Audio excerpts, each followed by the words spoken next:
Sebastian Vettel is desperate for a good performance at the Azerbaijan Grand Prix after a difficult start to the season.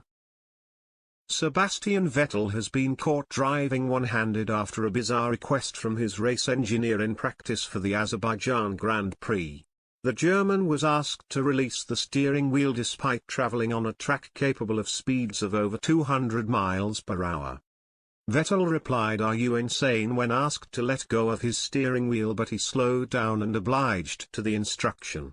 Engineers made the unique demand to capture video footage of his hands inside the cockpit. Some observers have suggested this was due to a mechanical calibration which is needed ahead of the weekend.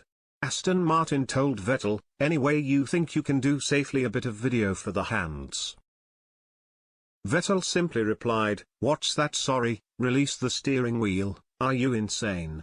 Okay, I can let go a little bit." Drivers taking their hands off the steering wheel while driving is nothing entirely new in F1. Back in 2010, Vettel's Red Bull had a unique tool called the F-duct which gave the car extra performance if drivers put their hands over a hole in the cockpit. Footage of drivers steering one-handed through corners became a common occurrence before the device was outlawed. Earlier this season, Max Verstappen was also spotted driving one-handed at the Saudi Arabian Grand Prix. The reigning champion stuck his hands out of the cockpit to clear debris which had got itself stuck at the front of the car. He attempted to remove the debris around 5 times, including at the fastest part of the circuit between turns 25 and 27. Vettel has had a difficult start to the new season, scooting just 5 points this season.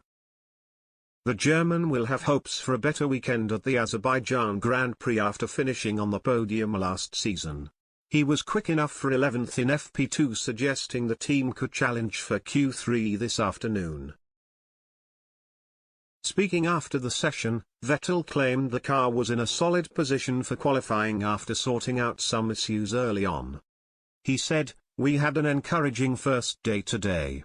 It was incredibly windy during FP1, which meant it was very easy to lock a wheel under braking or run up an escape road. I had a couple of lockups, but otherwise it was a pretty smooth day. We spent the first session working through a few balance issues, but the car started to come towards us in FP2. I think we are in a solid position for qualifying tomorrow."